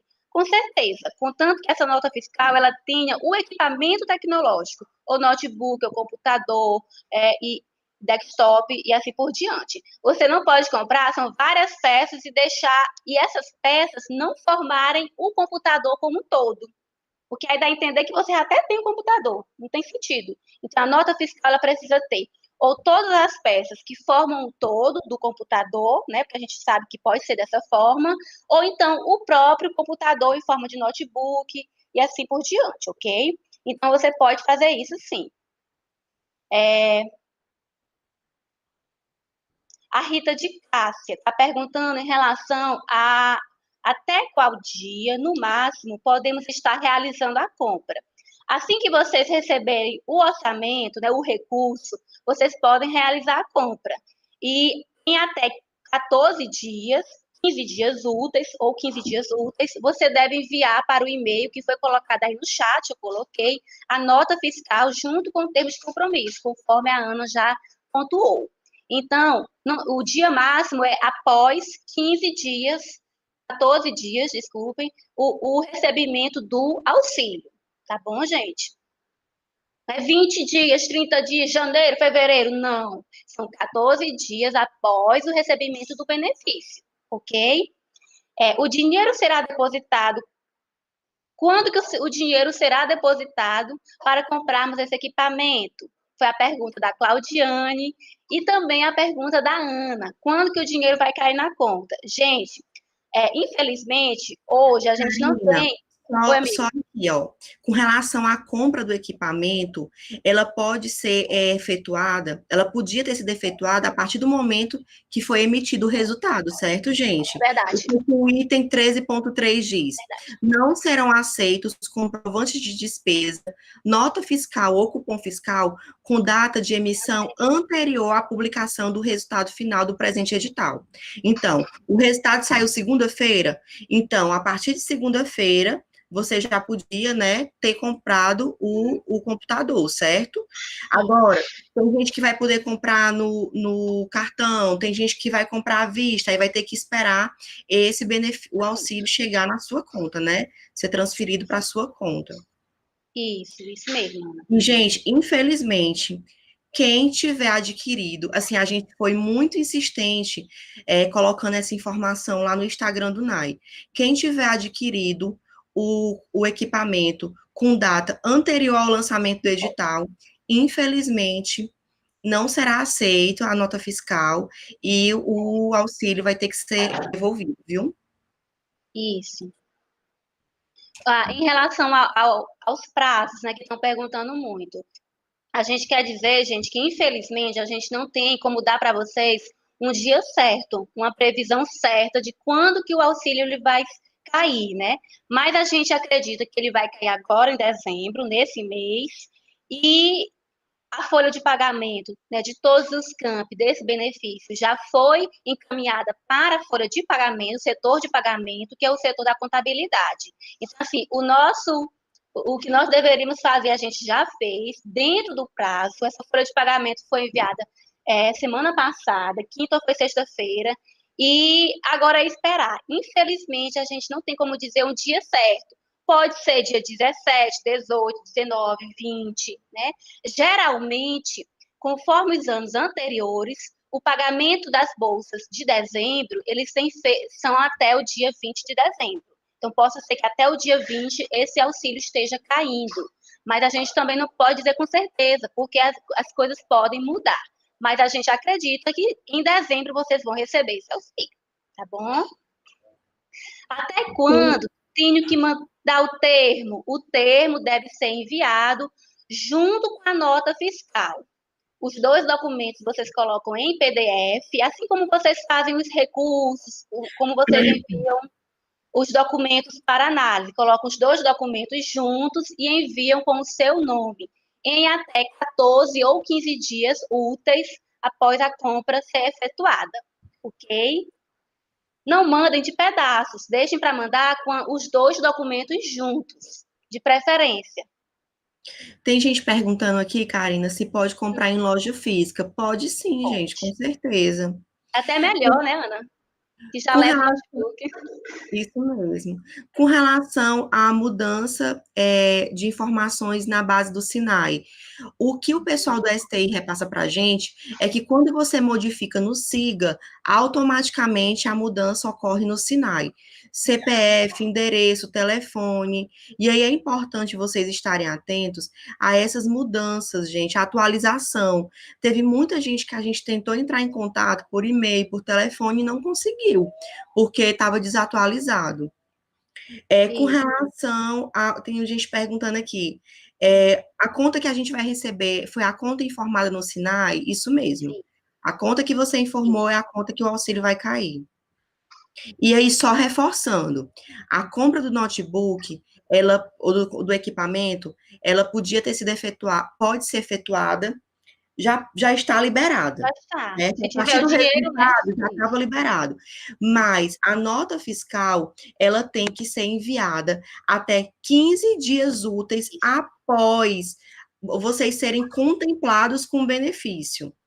Dinheiro caiu em conta, conta 15 dias no máximo para enviar esses documentos. E aí é importante dizer, lembrar alguns, que essa nota fiscal ela é gerada automaticamente assim que você faz o cadastro e faz o pagamento. Você não vai obter a nota fiscal só quando receber o produto, né? Na verdade, se ele vier por SEDEX, pelos Correios, essa nota fiscal ela vem junto com o produto, mas no seu e-mail você também deve receber essa nota fiscal em forma de PDF, tá bom, gente? Eu acho que eram essas as perguntas que eu anotei aqui, Ana. Eu estou vendo que algumas estão se repetindo. Deve ser a estudante que entrou agora na live. Aí pode estar vendo depois. Pronto, o Eliakim está dizendo que as mudanças no Sinai, né, dos dados, não funcionou quando ele colocou no SIGA. Então, entre em contato com a gente por e-mail, que a gente vai tentar resolver isso. Gente, a Ana Georgia perguntando, se atualizar a conta agora, ainda vou receber na conta informada anteriormente? Vai, porque a folha de pagamento ela já foi enviada. E se porventura for uma conta que não esteja em conformidade com a contabilidade, né, com a que pede a contabilidade, o pagamento não vai acontecer e você vai atrasar o pagamento. Você pode receber o pagamento, mas só depois.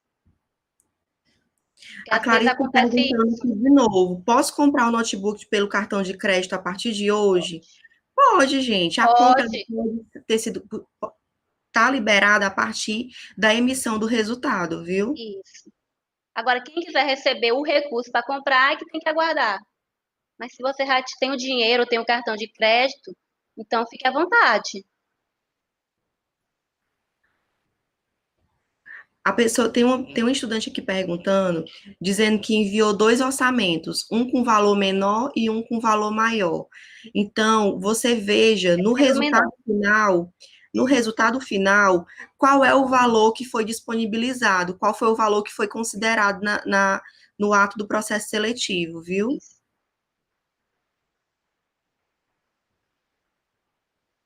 Eu acho que é isso. Gente, se vocês tiverem mais alguma dúvida, coloquem agora no chat para a gente estar finalizando.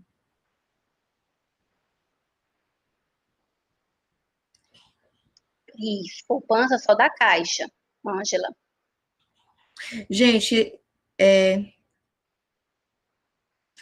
o João Vitor está perguntando, pode comprar a partir de hoje e mandar a nota fiscal quando o valor for depositado? Gente, a compra já está liberada. E de acordo com o edital, a nota fiscal, ela tem que ser enviada até 15 dias após vocês serem contemplados, vocês receberem o dinheiro, entendeu? Por exemplo, que dia é hoje, Karina? Hoje é dia 16. Amanhã, vamos supor que amanhã o dinheiro caia na conta de vocês. Dia 17. Você vai contar 15 dias. Dentro desses 15 dias, você vai enviar a nota fiscal e o termo de compromisso. Isso. Gente, a gente não pode mais receber nenhuma dúvida com relação a isso. Podemos apresentar mais de uma nota fiscal? Sim, se você quiser comprar um acessório, né? em outra loja, pode sim. O termo, ele está na publicação do resultado. Está lá no formato de Word, justamente para você preencher, ou digitando e colocar a sua assinatura digitalizada, ou então você preenche todo à mão, escaneia e envia. De preferência, gente, o envio em formato PDF. Isso. A Tamira está perguntando quais as orientações para os estudantes deferidos por recurso em relação à nota fiscal e o termo de compromisso. Gente, é o que a gente mais falou aqui. A gente repetiu essa informação várias vezes. Eu acho que você deve ter chegado agora, Tamires, mas a live vai ficar salva, viu? A Nayara está perguntando em relação a deferido por recurso. São os mesmos procedimentos? São, gente. Sim. Deferido e deferido por recurso, você vai ser contemplado com benefício. O que é para um, é para outro, tá bom? Só os indeferidos que não precisam nem se preocupar, porque, infelizmente, né? Gente, a diferença de deferidos e deferidos por recurso é porque os deferidos por recurso foram aqueles estudantes que, para obter o deferimento, tiveram que entrar com recurso. Surgiu alguma dúvida, alguma pendência no seu processo, aí o estudante entrou com recurso e depois obteve o deferimento. Pronto, é o estudante deferido por recurso, mas é a mesma coisa, todos foram classificados. Isso. Tem uma pergunta aqui interessante, é a Juliana Silva. Só pode comprar acessórios. Quem se inscreveu na categoria C e D depende desse acessório. A categoria C e D, para essas categorias, existe o anexo 11, que é o último anexo do edital, que tem uma lista de equipamentos tecnológicos de tecnologia assistiva. Então, geralmente o aluno que tem deficiência, ele pode ter feito um orçamento prevendo a necessidade de um outro acessório desse tipo, ok? Mas os demais alunos, e aí no edital também tem, e no FEQ, outros acessórios que podem ser utilizados por pessoas diversas, independente da pessoa ter uma deficiência ou não. Então, se o seu orçamento, ele pode contemplar, vai conseguir contemplar tanto notebook quanto outro acessório, você pode fazer isso sim, não tem problema, ok? Karina. Por exemplo, uma impressora, né? Pode ser um acessório junto com o notebook ou com o tablet. Agora, você não pode, só comprar a impressora, porque aí vai descaracteriza, porque o benefício é para notebook, computador e etc. Você pode juntar com acessórios. Pode Tem um falar, estudante perguntando aqui, para quem não tem cartão de crédito com limite suficiente para poder parcelar, então você vai ter que esperar o auxílio cair na sua conta para você fazer a compra à vista. Isso, Tô vendo a palavra aqui.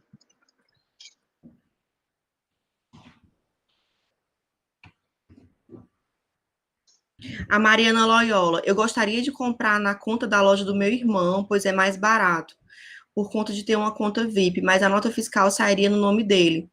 Tenho que comprar em outra loja? Mariana, a nota fiscal tem que ser no seu nome. Então a resposta é não, você não pode comprar no nome dele. Pode enviar mais de uma nota fiscal? Pode, gente, contanto que sejam com os equipamentos que estão nas orientações. Pronto, eu acredito que a gente deva ter contemplado. Tem alguém aqui pedindo o e-mail. Gente, o e-mail para envio está na convocação. É só você ir lá na publicação do resultado e você vai ver o e-mail. Tem gente também perguntando sobre os acessórios que pode comprar. É só você olhar o FAQ da assistência estudantil, que está lá na página da PRAEC, que vai ter uma questão específica para isso. Gente, aí outra coisa assim que a gente queria deixar bem claro para vocês, que essa atividade, ela não foi uma atividade obrigatória. Quando nós dissemos para vocês que era uma convocação, é no sentido de vocês entenderem que eram informações importantes para vocês, mas ninguém é obrigado a estar aqui, e em nenhum local do edital estava constando que era obrigatório de atividade que seria realizada após emissão do resultado, até porque essa atividade, quem está promovendo é o campus de Picos.